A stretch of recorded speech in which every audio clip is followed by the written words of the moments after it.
everyone, welcome back. Today I want to talk about something we've all experienced, regrets. We're all human. We all make mistakes because we're all here to learn. And because of that, we all do some things that we regret. The good news is we don't have to keep trudging through life carrying this heavy baggage.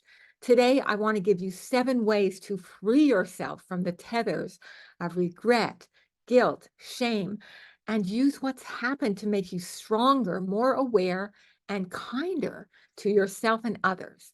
Let's jump in. Number 1 is be aware of how you are feeling. Most people tend to bury their feelings, especially if they feel bad. Change that up. In order to release what we're feeling, we can't shove the feelings down because they just fester and get bigger. You know, we've all experienced that. We have to feel them. Yes, anger, sadness, fear, or joy. Old feelings can be refreshed through, looking at old photos. That's one way to bring them up so we can, experience those feelings and actually look at them. They can be expressed in a journal, by talking with someone, by punching a pillow, whatever it takes. But let them breathe, get them out. That's step 1. Number 2, cut yourself some slack, also known as self-compassion. This is so important. People do things that they may regret for a couple of reasons. It's when they're blindsided and they don't know any better, or when they're in pain, just trying to survive. In both these cases, they don't feel like there are other options. Every human feels this from time to time. So break the habit of putting yourself down. And I want to ask you, at what age or in what situation was your deepest regret? And we all have one. I invite you to write yours in the comments below. I definitely am carrying some mom guilt. And yeah, it's getting better, but let me tell you, it's a process. There was advice I was given by so-called experts, and I look back at it and say, that was not good advice. What was I thinking? I can see that now, but then I did not know. I was trying so hard to do the right thing that I followed it.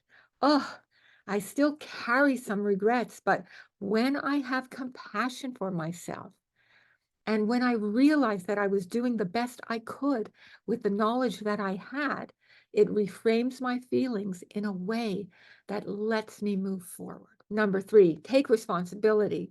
We all do positive and negative stuff. We do it all the time. And we have the power to change our responses to situations. Just because it was a pattern that you may have seen your parents act out, or you always seem to go there, that doesn't mean that it's forever.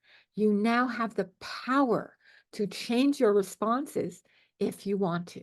And often that involves forgiving yourself for being caught into that, and forgiving others for not knowing that there's another way. It can also mean forgiving life for being unfair. And it doesn't mean that what happened was okay. It means that you don't have to live there 24/7. You can make other plans.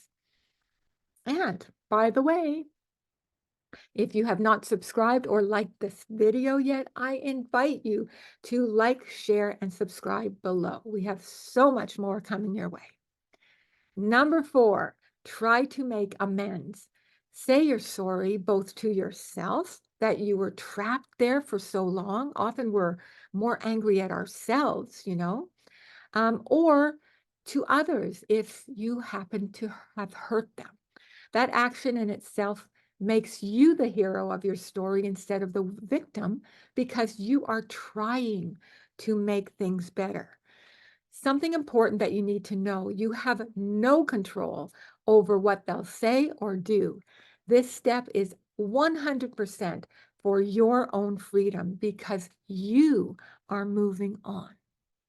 Number 5 is focus on the positive. Be aware of the experience and wisdom that you have gained. You are in a different place now, and appreciate the good people in your life too.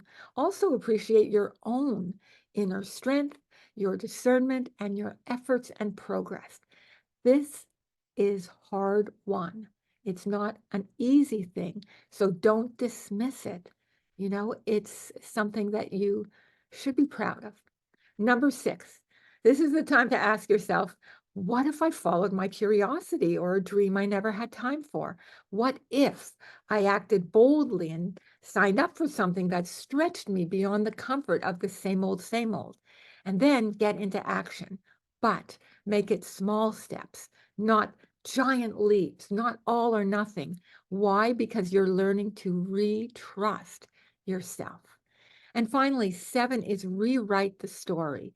Everything in your life happened for a reason, to give you the lesson, either so you could come out stronger and more aware, or to lift you up so you could do that for others too. You're the main character in your story. You're learning to embrace the light and the shadow because these are all part of our humanity. And this is what connects us to each other in very deep ways. As we get older, actually, we learn that we can hold both joy and sorrow, confusion and clarity, peace and change. The container gets bigger and we have more to share. So let go of those old feelings, reframe them, rewrite your regrets. Don't let them clog up your energy. This is the beginning of something new. Make some room for the good stuff that is ready to come your way. Sending you so much love, and I can't wait to see you next time. Bye for now.